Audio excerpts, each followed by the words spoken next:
Pode-se, porventura, enumerar-se dentre todos os santos e mártires qual foi o mais fiel e leal a Deus?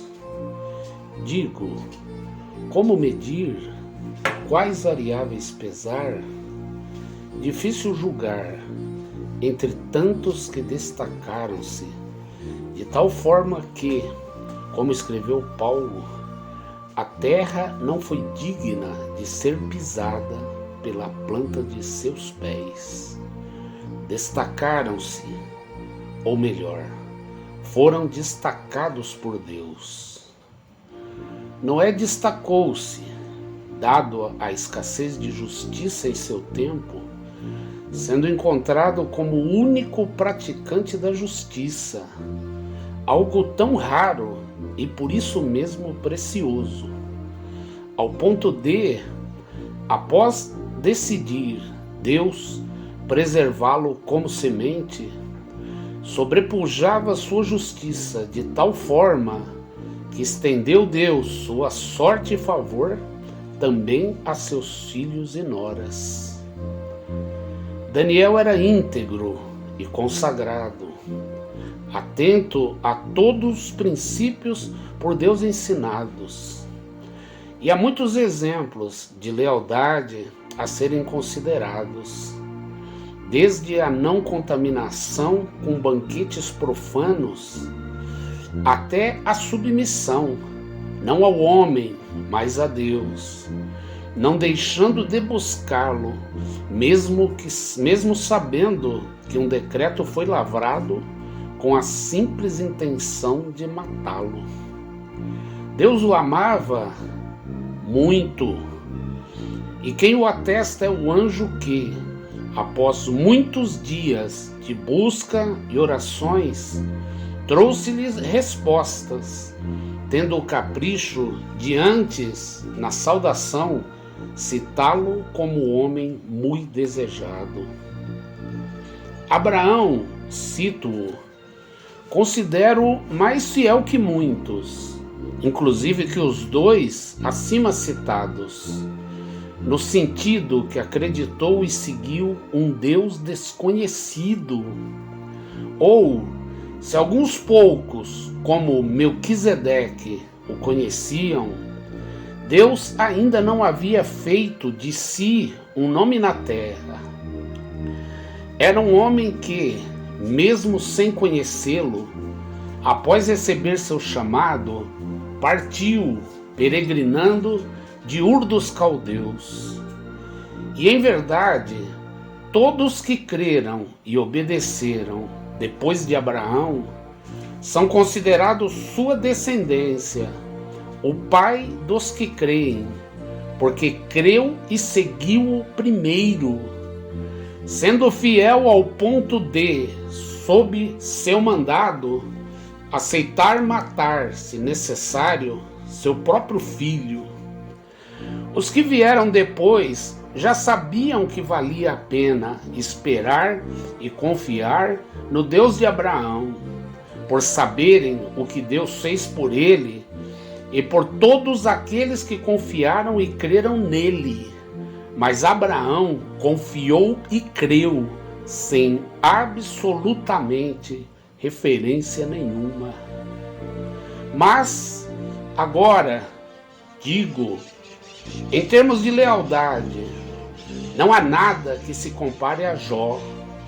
Não era profeta, era um homem comum, mas extremamente fiel, ao ponto que o próprio Deus exibiu-o ao demônio como troféu, orgulhando-se de tê-lo como primícia, exibindo-o como um proprietário orgulhoso que exibe suas peças de prata, já com intenções de incitar o demônio contra ele.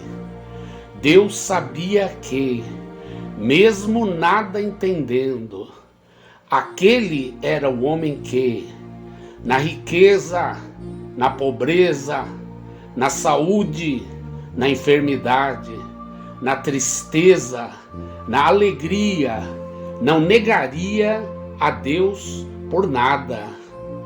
Bom, neste ponto, acredito, mais fiel que Jó, só o próprio Cristo.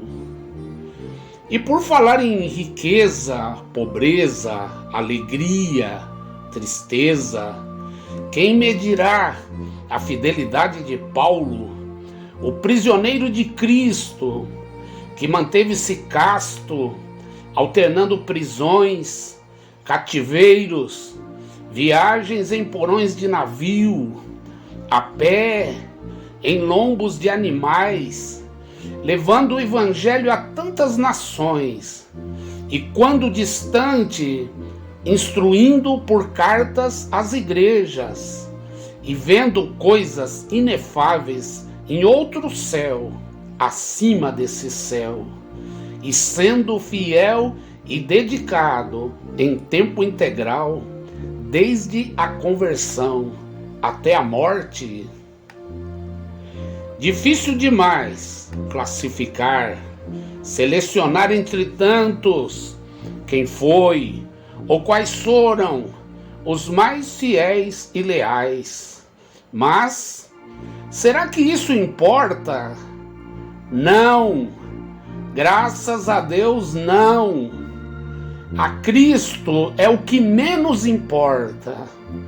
Ele não está preocupado com os primeiros, mas com os últimos. Ele nem vai comemorar muito no dia da sua volta, quando o primeiro da fila entrar, pois sua atenção estará voltada não ao início, mas ao final da fila, ansioso por ver os últimos que conseguirão chegar. E antes ainda desse grande dia, ele está agora acordado e triste, olhando pela janela, aguardando ansioso todos os pródigos que conseguirem voltar.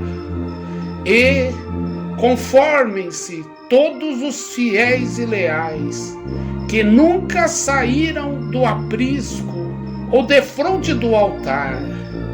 Ele há de sair numa busca, ao invés de simplesmente esperar. E toda ovelha desgarrada que conseguir reencontrar vai amar. Sim, amar muito mais que a nós. E sobre esse amor muito maior, dedicado não aos fiéis e leais, mas sim aos perdidos que novamente conseguir abraçar, amá-los-á, não em oculto, mas sim manifesto, num banquete eterno que nunca irá acabar. Dá glória, fica com Deus.